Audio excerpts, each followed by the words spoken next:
Welcome to The Explainer. Today we're diving into something that has absolutely turned the multi-billion-dollar gaming industry on its head.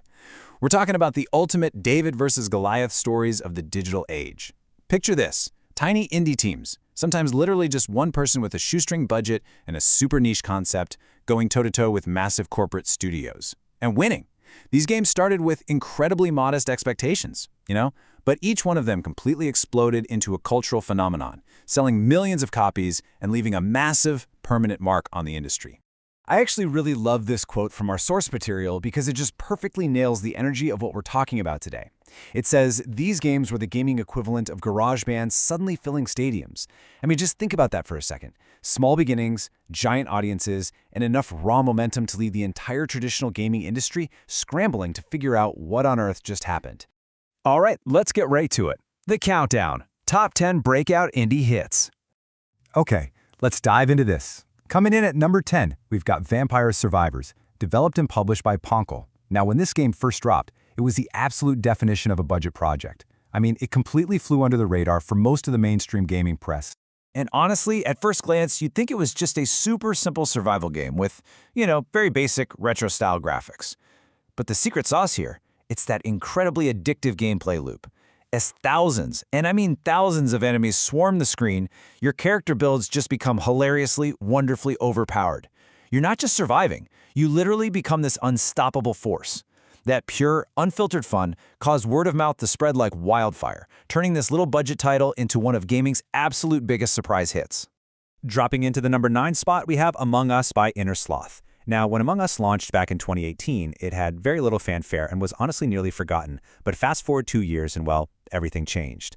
Right in the middle of the 2020 pandemic lockdown, streamers and content creators completely rediscovered it. Suddenly, millions of people were watching friends lie, betray, and accuse each other of being imposters. It was just endless entertainment, and that streamer-fueled explosion launched the game into mainstream popularity literally overnight. Unearthing number 8 is Terraria, developed by Relogic. So this is a game that faced a pretty massive perception problem right out of the gate. A lot of players initially completely dismissed it, thinking, oh, it's just a 2D version of Minecraft. But man, the players who actually took the plunge and dove in, they found something entirely different. Because Terraria wasn't just some building simulator, it was this massive, sprawling adventure. Players discovered deep exploration, insanely challenging bosses, and seemingly endless crafting secrets. But the real game changer, the key to its massive longevity, was the continuous updates. The developers simply never stopped adding to the game. And that wild dedication, that's what transformed Terraria into one of the best-selling games ever made. Landing at number 7 is Undertale. And arguably the most mind-blowing thing to know about this game is the number 1. Because Undertale was created largely by just a single person, Toby Fox. Now, what's really interesting about this slide is how Undertale completely flipped traditional RPG conventions upside down. In typical RPGs, you encounter enemies and you fight them, right? That's the core loop. But in Undertale, you actually have the option to spare them. By taking that one mechanic and combining it with incredibly memorable characters and deeply emotional storytelling, this single developer managed to build a massive internet fandom. It became a phenomenon that reached way beyond typical indie gaming circles. Down to number 6, we have Balatro from developer Local Thunk and publisher PlayStack. Now, on paper, the pitch for this game sounded entirely too niche to ever become a mainstream hit. It's a poker-inspired roguelike. I mean, that is a very specific combination of genres, right? But the end result? It was a game that perfectly captured that infamous just one more run feeling. Instead of just playing standard poker, players became absolutely obsessed with discovering these wild, game-breaking card combinations. That incredibly satisfying progression and deep strategy turned this seemingly niche little title into one of the absolute biggest indie success stories of the 2020s. Breaking into the top half of our countdown at number 5 is Stardew Valley. And once again, we're looking at the astonishing power of the solo developer. Eric Barone spent several years pouring his soul into this game, developing it almost entirely by himself. And this brilliantly illustrates a major theme in indie gaming, doing exactly what the big studios simply won't. Stardew Valley took a genre, the farming and life simulator, that a lot of people in the industry thought had totally peaked a long time ago, and completely revived it. By offering this super relaxing gameplay, a charming town, and an absolutely enormous amount of content, Eric Barone cultivated a deeply devoted fan base that is literally still growing to this day. Moving to number 4, it's Hollow Knight. And the contrast here is just staggering.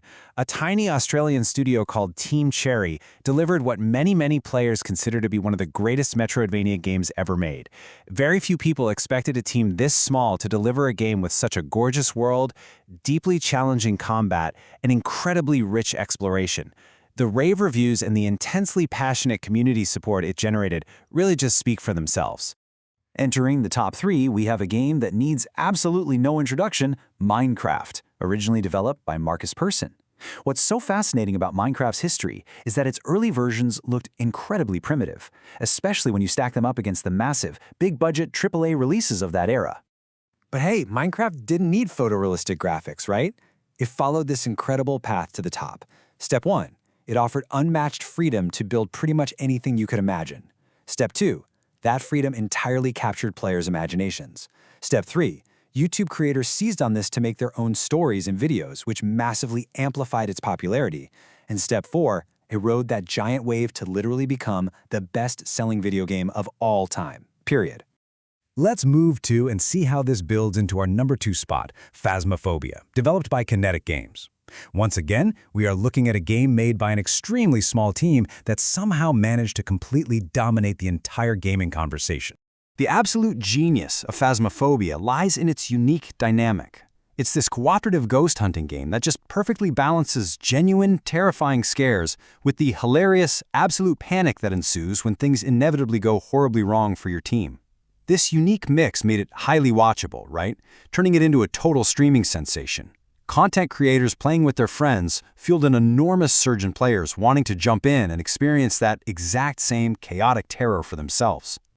Okay, we are almost at number 1, but real quick, let's rapid fire through some honorable mentions that absolutely rocked the industry too. We've got Slay the Spire, which completely redefined deck builders, Rocket League, blending soccer and cars into an absolute esports giant, Dave the Diver, Valheim, Fall Guys.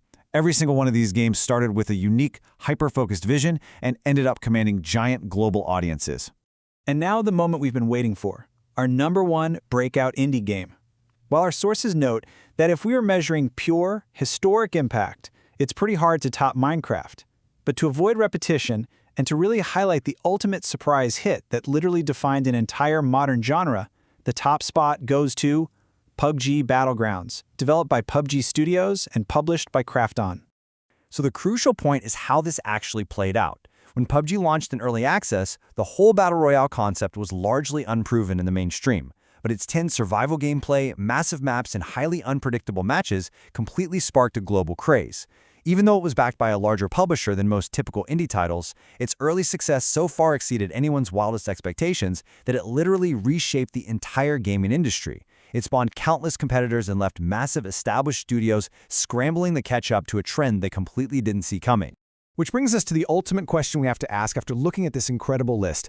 When we see solo developers and tiny garage band teams consistently outperforming multi-billion-dollar studios, what really makes a game a masterpiece? Is it the massive budget and the photorealistic graphics, or is it the purity of a single, highly addictive, passionate idea?